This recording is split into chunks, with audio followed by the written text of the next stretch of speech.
સુરત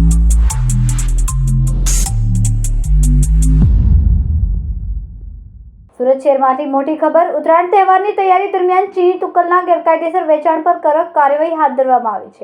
સુરતના સરથાણા પોલીસ સ્ટેશને ચીની તુક્કલ અને દોરાના ગેરકાયદેસર વેચાણ કરનારા શખ્સો સામે કડક પગલાં લીધા છે.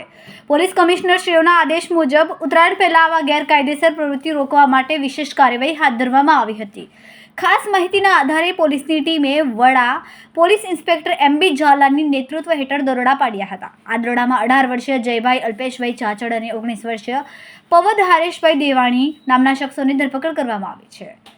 દરોડા દરમિયાન 250 ચીની તુક્કલ, જેની કિંમત અંદાજે 12,500 થાય છે, જે જપ્ત કરવામાં આવી છે. આ આરોપીઓ સામે ભારતીય દંડ સંહિતા હેઠળ કાયદેસરની કાર્યવાહી શરૂ કરવામાં આવી છે. પોલીસ ઇન્સ્પેક્ટર MB ઝાલાએ જણાવ્યું કે ઉત્તરાયણ દરમિયાન જાહેર જનતાની સુરક્ષા અમારી પ્રાથમિકતા છે. અમે કાયદાનું પાલન સચોટ રીતે કરીશું. ઉત્તરાયણ તહેવાર દરમિયાન સુરત શહેરમાં શાંતિ અને વ્યવસ્થાને જાળવવા પોલીસનો આ પ્રયાસ પ્રશંસનીય છે.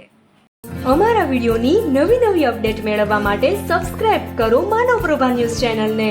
બેલ આઇકન ક્લિક કરો લેટેસ્ટ વિડીયો સૌથી પહેલા મેળવવા માટે.